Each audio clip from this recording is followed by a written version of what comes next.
Assalamu alaikum wa rahmatullahi wa barakatuh. Dear brothers and sisters, welcome to Project Baraka podcast. Today I have Ustad Mumin, Talibul Ilm, pursuing Islamic studies while a teacher at the madrasa and chucking me down hills and other stuff like that. So the topic is eternal summers, and we wanted to discuss the kind of mood that kicks in during the summer.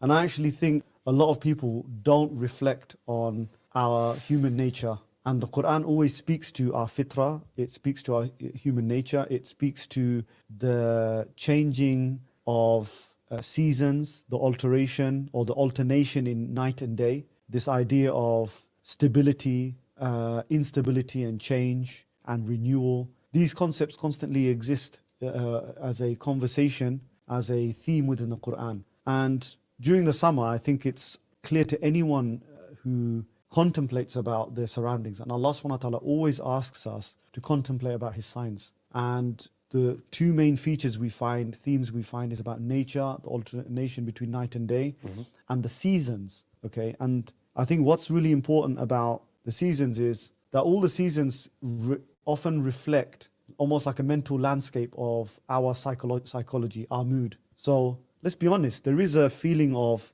wanting to huddle around the warm fire with your family, whether it was 1,000 years ago or today, right? Whether the appliances are different, and you want to eat foods that are more, what's the word? Like comforting. Comfort foods, isn't it? Yeah, moreish sort of comforting foods.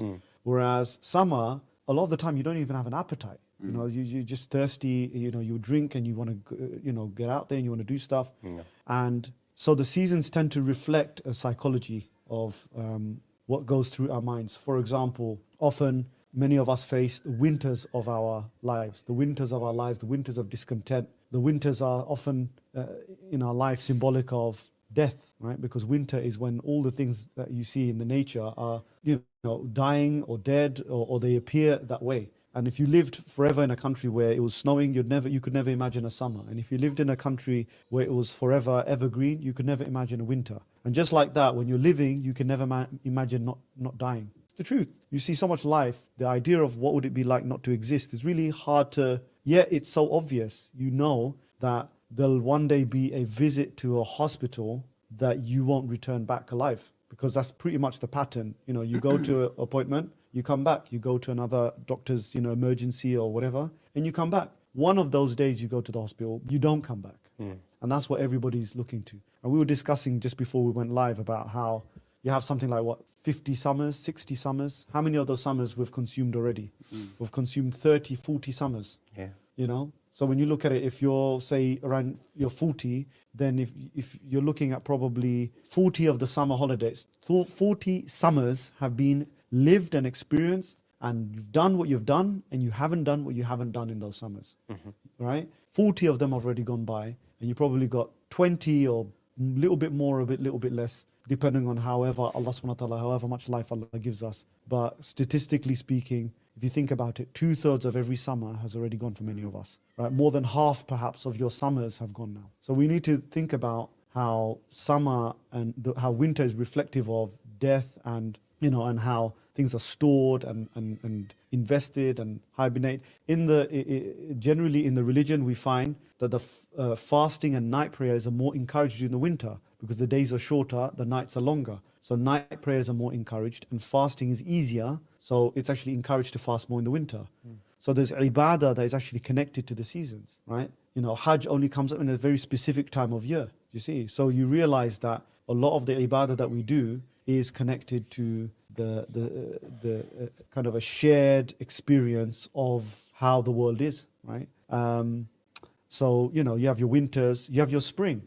Spring can represent hope. We all have a moment of spring in our life, right? They usually use the phrase, a spring in his step, or spring is a time of opportunity, new bloom, new flowers bloom, new plants come to life. Literally, it's like resurrection, because you see from a dead kind of looking twig, a burst of green and a flower that comes out. It's amazing to see that. And the signs of life, signs of hope. And then you have your autumns. Your autumns are often described in our literature as, this idea that autumns were the leaves بسم الله الرحمن الرحيم سبح اسم ربك الأعلى الذي خلق فسوى والذي قدر فهدى والذي أخرج المرعى فجعله غثاء أحوى فجعله غثاء أحوى. It's about how leaves and plants, they lose their color. And usually if you've ever seen the salad that you were meant to eat and be a good boy, and be good, and you throw it in the fruit, you didn't eat it in time, those mixed pre-cut salad, pre-washed salads,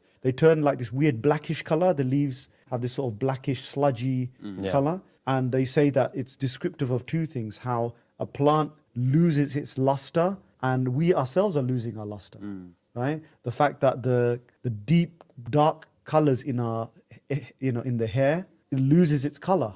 Just like plants lose their color, human beings start losing their color. Our face, eyes, for example, you can tell the difference between someone with young eyes, the eyes of our babies, our children, right? And our eyes. Not just what's around the eyes, but what's in the eyes. Look, there's age shows.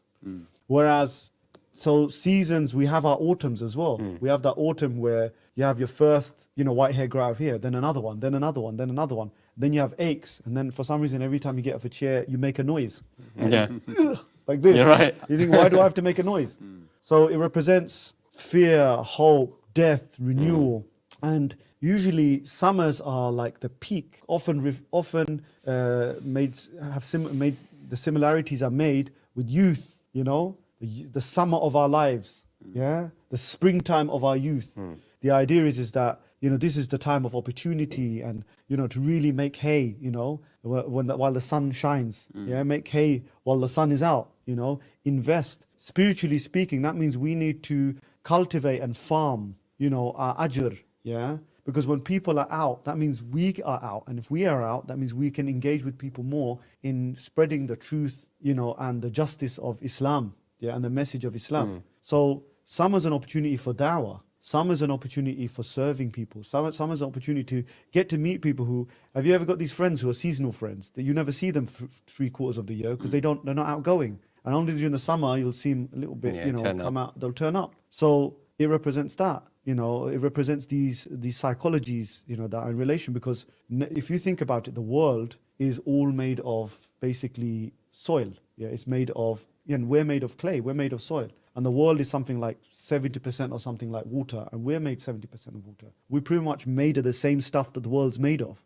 except we have this consciousness and this soul and this ruh that allows us to look up and observe and think. And that duty to observe and think is exactly why we ended up wanting to do this podcast, because we felt that summer seems to be a time of total heedlessness, man. A time of just totally, like we say, people live just for the weekend. For many Muslims, it's synonymous with very many Muslims. It's not distinct. I can't see a distinction. Many Muslims are now, back in the day, our parents really didn't have a concept of a holiday. Now, I don't know about your grandparents, but even from your parents and your parents and my parents, maybe once every 10 years you'd go to like Bangladesh or something, right? To see your relatives or something. But the idea of going on a holiday is a fairly new concept. Yeah, definitely. It is. Our generation didn't know about holidays. The idea, if someone were to say in the 1980s, oh man, I think I need a holiday, people would think, what are you talking about? You don't have a holiday every year. Now we can go Turkey, we can go Morocco, we can go Bosnia, we can go here, there, everywhere. A lot of halal tourism companies as well. Halal tourism. So there's a lot, and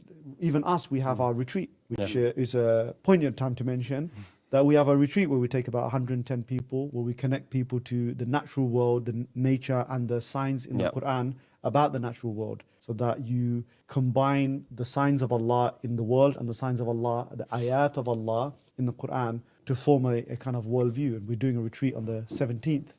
But that culture, if I were to do that retreat, in the 1990s or 1980s, or our parents would they'd think, what's wrong with you? This is weird. But so what we want to maybe discuss is what's up with the way Muslims are acting. Why we, the Prophet ﷺ said that, man tashabba, it's too late for me in the day, but the one who emulates the people, فَهُوَ مِنْهُمْ.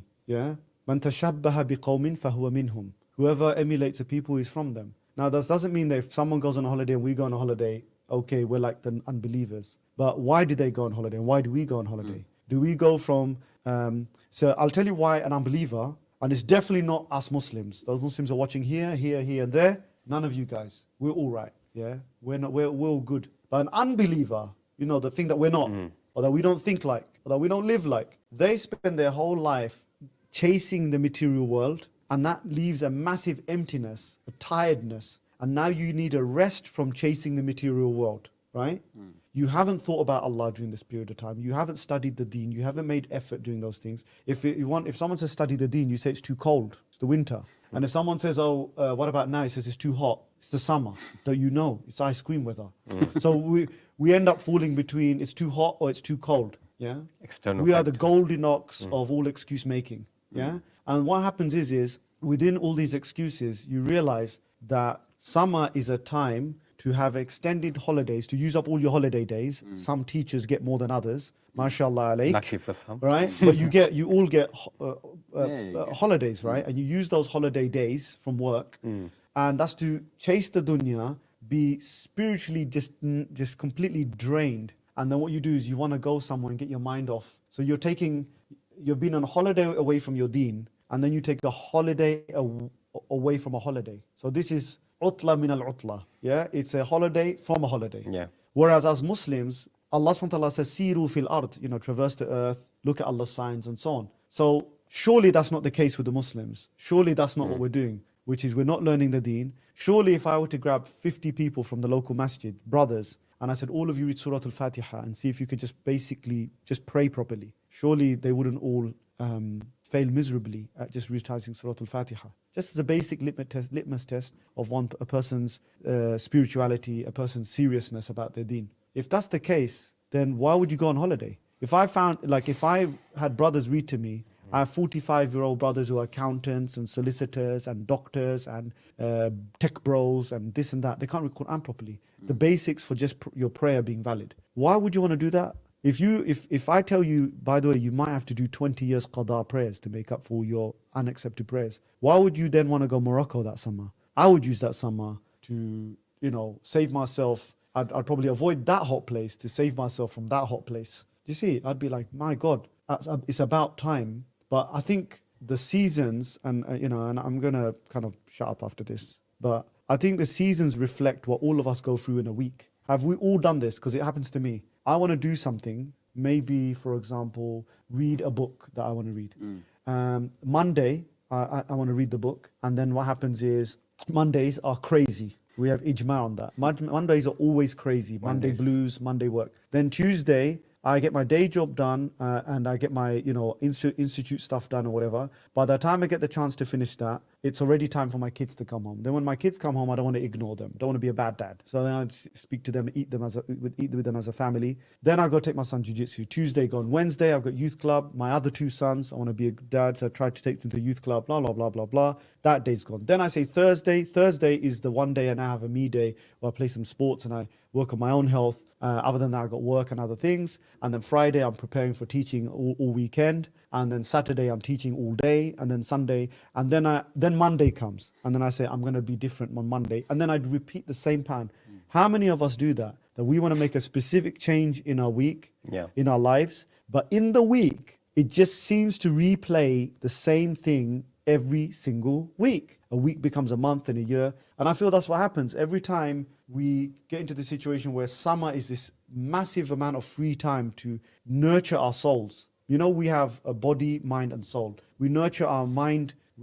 Food for the mind, maybe some entertainment, maybe some relaxation, maybe sports, gaming, whatever. But then we have food for the body, sleep, food, water. But then the food for the soul never really gets it gets sidelined. And then summer comes and you go, well, I've got to have a rest then. And then you have your rest. Then autumn comes and you go, I've got to get back to worrying about life, work, in the new academic year and all of these things. And then what happens by all the seasons, just like that week I've described of mine, we end up being very inactive, and we before we know it, a 20-year-old is 32 and he doesn't know anything about his deen, and he's got major problems, and the deen could not come as the cavalry to solve his life's problems because he never gave it the attention. You see? I mean, what is your experience, in terms of work life, just forget, include your experiences with the Muslims, but what about non-Muslims and Muslims, How do they view the summer? Who wants to go first? Yourself, you go first. You have a 6-week Start holiday. moving. That's You got the time. Go ahead. True. I'll open up and say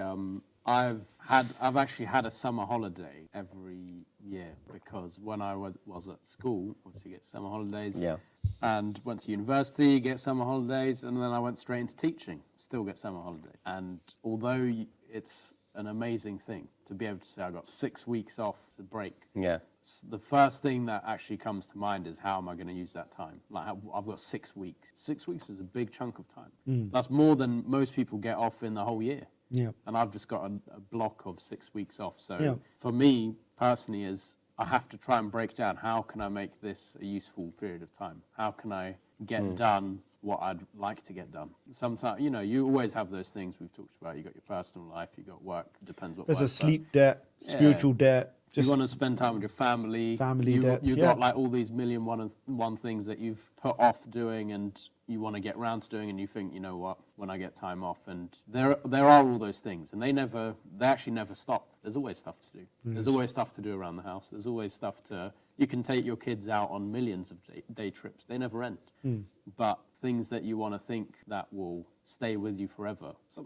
Something to benefit yourself, your family. Study Islam in some form or shape. Yeah. Learn Arabic. And, thinking about myself, how many summers have passed where that's been neglected? You just think, right, 6 weeks. Got to get a holiday in there. Got to get this house stuff sorted. Got to get the car stuff sorted. I need my car service. That will be gone for a week or whatever. And Garden. I've got garden work to Yeah. do. Housework, garden work, children's something you owe them so they can say That's it. you did something. Yeah, and I think something, it's advice to myself even, is that if you don't plan for that, I was going to come to that. you as well. don't plan for that time and how you're going to use it, that time is going to disappear, and you're back into the cycle, you're back into the flow of things, and you're back to square one. I think each of us individually has to sit down and think, what do I need to do? Maybe it's part of setting the routines, long-term routines, and it's the time to start because you've got the free time. Maybe that's the way around. I don't know. From a parenting angle, we've got our children up to about 3 o'clock. So from 3 o'clock, they can have fun all the way to about 8, 9. And then 9 onwards, we spend time as a family to watch something together or do something together. But that doesn't mean that they should wake up at 9 and be on Minecraft up until 9 p.m. Yeah. Definitely So not. we've planned, that, okay, from 9 to this period of time, even in the summer holidays, you guys are going to catch up on your Juz Amma, you guys are going to read more books, you guys are going to work on doing more Arabic lessons, or you're going to do, they're going to make little dawah videos as well. They've got little skits and stuff that my kids are making. My daughter, 5-year-old daughter, is writing a script. She's on episode 3 and writing her little script. So that's the plan, because like even in the day, you should divide a certain amount for the sake of Allah subhanahu wa ta'ala. People don't divide the entire year like that. They don't plan. And therefore every summer comes like a surprise. And then winter comes like a surprise. And when things come as a surprise, that's a sign, that you know what heedlessness means in Islam. What heedlessness means is, heedlessness means that something impending is about to happen and you're focusing on something else. That's what heedlessness is. The thing that you're meant to be focusing is the impending, like a train coming. Because if you said, look, I'm staring at, there's a plate of strawberries and cream, right? It's nothing wrong at looking at a plate of strawberries and cream. You want to eat some, so you're thinking about, shall I eat one, shall I not eat them? There's nothing haram about that. It probably is going to be haram if your primary job is to save your life and preserve your life. So if you're on a train tracks and you're looking at strawberry and cream, all of us would agree that man's a madman. Why would he sit on a train tracks and be staring at something, or reading a newspaper or playing his Nintendo or reading a book or doing anything that is mubah? See, our problem is we call it holidays and everything else is mubah. But is it really mubah? Is it mubah to read a book? Yes, it is. Is it halal to eat some chicken wrap, right? It's halal to eat that. Is it okay to, have, eat some ice cream? It's all halal. It's all mubah, no problem. Question is that allowed while you're sitting on the train tracks? With a chair sitting on the train tracks? You're going to say, no way, because there's something impending that's going to smash you to pieces. Won't make a difference between the chair or your body by the time that train's gone over. So since life is about to run a train over you, you need to think, hey, hold on a second. do I have any duties to Allah subhanahu wa ta'ala? Right? I've been an adult from 12, 13 years old. I've been baligh, meaning legally accountable. Yeah. Mukallaf. Yeah. How comes I can't read the basics of how to read my salah? That's a big indication of where we are as an ummah. And that's what happens. During the summer, the scholars talk about how tawdi'ul awqat, they talk about how people waste lots of time. They go to amakinul ma'asiyah, they go to places where there's more sins involved, concerts, you have Yes. loud bars, parties, all sorts of strange stuff. They've even got this thing now Beaches. in Birmingham. They've got outdoor cinema. People driving through with their girlfriends. Like American system, yeah. Back in the thing, and there were outdoor cinema and all of this. So you find that you start having more. You have also clothing. Seems to even one amongst Muslims, they don't cover their aura. This societal thing is very distinct because men have something to cover. They have these things called eyes, and they're supposed to be covered with this thing called an eyelid. And the women have something to cover disproportionately because most men are not uncovering the aura. But there's no point saying, both sides. Sometimes the both sides point don't make any sense. Let's admit that the ghaddul basar on this side and covering up is on this side. Although it's on both sides, it's more on the men than it's on the women. And here, covering yourself properly is more on the women than it is more on the men. Only because their aura on men is more limited to the aura of women is more expanded. Men and women are not exactly the same. So again, the third sin during summer, just so that people don't think summer is the same as winter, as August, why are these Muslims sitting there talking about summer? The third thing is people do not dress correctly or less correctly during the summer. We know that is the case. The fourth thing is people do end up going on holidays and actually involving themselves in even more heedlessness and even more issues, right? We have, during the summer, there is an increase in free mixing. That is clear. Even Muslims these days, you got bazaars, or you got sisters, brothers coming around for a barbecue, and some guy will sit there for talking for half an hour with someone else's wife. Just having in Bangla we have a phrase, balafta, like that, as in just pure, having a proper chat and a laugh and everything. You have no real business talking to someone outside. We all have our wives over there. We'll ask each other's wife because we actually are colleagues and we work with each other or we know each other. We'd say, Assalamu alaikum, how are you? Everything okay? Good. Khalas, that's it. Right? And if you have a reason to speak about work related or something, but this idea that everyone's just having a nice giggle and a chat and just there's no function other than socializing. Right? This level of this ikhtilat, and free mixing is rife during the summer. It's funny that summer seems to be a moment where all the roses bloom and the stinging nettles bloom as well. Meaning everything that's bad about you seems to bloom and everything that's ugly about you also comes out. It's like some people, they so badly want to do haram, do you know that? But they can't because it's winter. It's too cold. It's just too cold to be jahil, right? It's true, isn't it? There's some people who want to really strip down and really uncover their aura and show their flesh. But damn it, it's too cold. Some people still do. There's some people are soldiers. I remember, there was this woman and she was scantily clad. And I think a lot of people don't realize this here, that whether you lower your gaze or not doesn't mean you don't notice and aware of things. If I go to the train and there's some women who are not covered properly, I'm going to look down, look left, look there, can't look anywhere, so sidestep and fall into the train tracks. You don't focus on them, you don't stare at them with desire, and you don't look at them. You look away, but doesn't mean you're not aware of it. So clearly I was walking down the street before some people want to end up becoming the Mufti Saab of TikTok, right? There was a woman, who wasn't dressed up. It was winter, and she wasn't, dressed up, like she wasn't covering her legs. So she's walking, right? What was strange than fiction, right, was she was walking the dog, right? She was walking this little dog like this, right? And she was dressed like it's in the summer, right? Scantily clad or whatever it was, and the dog had a jacket on. It's a mad thing that the dog comes with natural fur that Allah gave it, that when it's naked, it's not naked. The dog is not naked, by the way. A dog comes with pre-clothes. Allah, for whatever reason, created us without pre-clothes, like fur. So what happens is we actually have to put ours on. We have to buy clothes, wear clothes, stitch clothes, manufacture clothes. But animals, they come pre-clothed, right? Yeah. So the dog has this waistcoat on, it's got a visor, high vis. It's got this jacket, right, with the puffer jacket, and he's walking around like this. And The woman is not covered. And you need that more than the dog because it's freezing cold. What are you doing? And I think one of the reasons why that is because heedlessness is where people lose focus. It's about, there's more riyah and there's more of a need to want to be, people to smell your perfume as you walk past. Especially for women, it's considered akin to zina, right? There's another narration that woman said, I only do it when I go to the masjid. And Abu Hurairata radiallahu anhu said, then you need to go home and do ghusl so that you can do your prayers. Yeah, because when you're in public space, doesn't mean people can't wear deodorant, doesn't mean people can't wear things to suppress and have hygiene or any of these things, yeah. But it doesn't have to have a smell. That's not the same as not having, just wanted to make that clear. But the point is these things are rife. You have to respect someone's got his own beliefs. It may be false and we don't agree with it, but he's living his aqidah to the max. Definitely. Why is a kafir working harder for kufr than a mu'min is working for his iman, and a Muslim is working for his Islam, and a muhsin is working for his ihsan? That's what bothers me. The fact is that this is like any other time. We have to, at the end of the day, let's not cuss summer. Summer is a Muslim.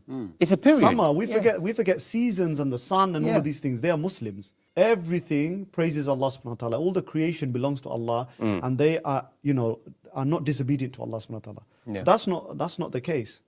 Summer is a ni'mah. Summer is an absolute and utter blessing. It's a beautiful, happy period of time. But as Umar ibn al-Khattab said, he said, قَيِّدُ النِّعَمْ بِالشُّكْرِ.